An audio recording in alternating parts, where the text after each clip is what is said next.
The Daily Brad Devotions. Today's reflection with Pastor Jeff Eliscopides. Happy Monday, Pastor Jeff! Wow, ang bilis ng panahon, Cha. Monday na naman. Good morning, Ted. Good morning sa ating mga Correct. taga-subaybay. Next week, 2026 na. Kaya savor natin tong one last week ng 2025. Wow, Diba? sabor. Yeah.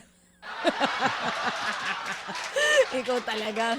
Oh, ito na, Parang Pastor. naalala ko ang aking favorite restaurant dati. Oo. Favorite pa rin yan ng nanay ko. Ang ano? Savory. Di ba nga? Meron pa rin naman ngayon. Oh, Pastor Jeff, good Meron. morning. Ngayon kasi is ocean na. Ay, oo naman. Sir Robert C. Good morning. At Regan C. Good Okay. morning. Brad, thank you. Wala pa. Magsa-start pa lang si Pastor Jeff.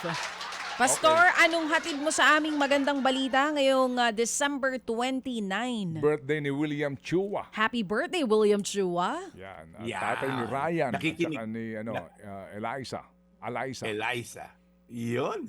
Thank you rin. Nakikinig sa atin si Mike Raz, ang aking studio contact sa ating studio na ginagamit sa church. Thank you. Thank you po for tuning in. Si Liza Lontok, kahapon po kumakain kami sa isang restaurant sa Alabang na meet ko. Nasa fans club mo rin, Ted. Although hindi pa raw siya senior. Liza Lontok, thank you for Thank tuning you, in. Lisa. Sabi ko, bumabata mga fan base ni Ted. 59 years old daw siya. Sabi ko, Okay. Sige. So, Brad, go ahead. alright. Sabi po rito sa isang verse na babasahin natin ngayon, tayo po'y namumuhay daw sa mundo na kailangan ko munang makita bago ako maniwala. May kasabihan tayong to see is to believe. Siguraduhin ko muna. May proof ba tayo dyan? Di ba? Kaya naman tayo, madalas napaparalyze sa mga decision making. Kung wala pa, huwag mo tayong magdesisyon. Nauunahan tayo ng takot, nahirapang mag-move forward. Pero sabi po sa ikalawang Korinto 5:7, sapagkat namumuhay tayo sa pananampalataya at hindi ayon sa mga bagay na nakikita. Sabi, we live by faith, not by sight. Hindi po ito isang suggestion ni Apostol Pablo. Ito ay lifestyle. This is a command. Huwag tayong mamuhay sa mga bagay na nakikita lamang, kundi sa mga bagay na hindi nakikita. Ano po ibig sabihin nun? Well, sabi po, yung faith means trusting God beyond sa nakikita natin. Okay? Ang sinasabi natin madalas, ito lang nakikita ko kakarampot lang to Pero faith says, may ginagawa ang Diyos. Hindi mo lang nakikita. Kasi Paul po, nung sinulat to, he was facing persecution, uncertainty, suffering, nakakulong, maraming persecution, opposition, yet he chose faith over fear. Para alam mo, naglalakad ka sa madilim na lugar, nakakatakot, di ba? Pero may hawak ka lang na flashlight. Hindi mo man nakikita yung kabuang kalye o daan, one step at a time, alam mo, mayroon tong kalye, mayroon tong hangganan, basta meron akong ilaw, one step at a time, makakarating din ako. Ang point po, we keep walking. Ganon din po ang faith. Hindi tayo mapaparalyze ng fear na hanggang di ko nakita yung dulo na to, mamaya bangin yan, hindi na ako lalakad. Pero dahil may ilaw ka, nananampalataya ka, basta may ilaw ako, one step at a time, yung hakbang ko guided ng ilaw na to. Ganon din po yung faith. Pangalawa, faith chooses obedience. Kahit yung outcome mukhang hindi maganda o hindi clear. Faith is not passive belief, yung bahala na gang. Hindi po. Faith moves even walang guarantee na success. Si Peter po step out of faith without certainty na lulutang ba talaga ako. Pero dahil sinabi ni Jesus, lumutang siya sa ibabaw ng tubig. Ganon din po. Sinabi ni Jesus, magpatawad daw tayo. Sandali, Pastor, baka lugi ko dyan. Ako na nga binalagoong, ako pa magpatawad. Pero sabi ni Jesus, forgive as I have forgiven you. Even it doesn't make sense minsan. Pag sinampal ka sa kaliwa, bigay mo yung kanan. Ha? So ang Panginoon po ay may mga kautusan sa atin na sa una, it doesn't make sense. Pero sa ending, kaya pala. Parang waste lang yan. Namali ka ng liko, nire-route ka, sundin mo na lang. Okay? And lastly, faith anchors us when sight fails. Yung sight po, nagbabago-bago, yung feeling nababago-bago, circumstansya nababago, pero yung faith, it anchors us in stability, nagkakaroon tayo ng stability. Alam niyo po yung anchor, yung angkla sa barko as I end. It doesn't stop the storm, but it stop the ship from drifting. Gets niyo po?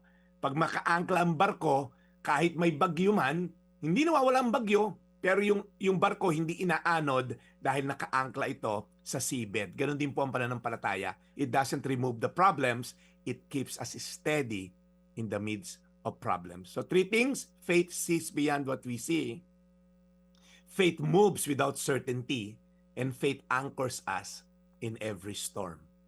2 Korinto 5:7, sapagkat namumuhay tayo sa pananampalataya at hindi ayon sa mga bagay na nakikita. Tayo manalangin. Panginoon, kitang-kita po namin yung mga naging negatibong epekto ng mga taong nagtiwala sa mga nakikita. Nakikita nila ang mali-malitang pera, nakikita nila yung nagkamal na mga illegal at immoral na pamamaraan, na mga mga transaksyon, pero saan ba naging ending? Lord, pag nawala ang pananampalataya namin sa iyo, kumakapit kami sa diskarte at sa mga bagay na kahit illegal at immoral, pinapasok namin dahil ito nga, sure ball na. Sigurado na to, secure na hanggang kaapu-apuhan, pero hanggang kailan sila hihinto?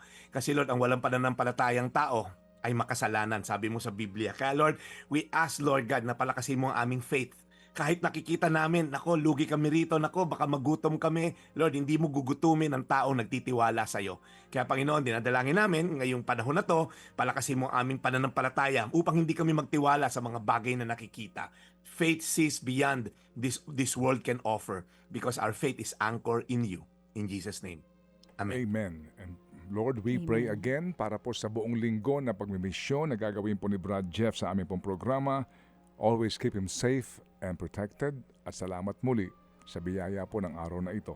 In Jesus' name we pray. Amen. Amen. Thank you, Brad. And as usual, we say we'll see you again tomorrow. Tomorrow, ilang araw na lang, mabibiyernes na Brad Ted, kapit lang. Okay? At bagong taon na po.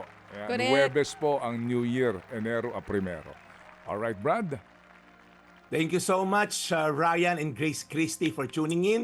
Ito po yung Daily Brad, your daily dose of inspiration. Sir, mga kapatid, brothers and sisters, saan ka pa? Dito na tayo sa totoo. Dito na tayo sa True FM. Mga kapatid, mag-subscribe and follow po kayo sa social media accounts ng True Network PH. Yan po kami. Hanapin nyo lang True Network PH, Facebook, Instagram, YouTube, TikTok, and podcast. Mapa Apple or Spotify man yan, mahahanap nyo kami. Lahat ng mga napapanood at napapakinggan nyo po sa programa, nasa social media accounts namin yan. So, paano mga kapatid? See you sa social media!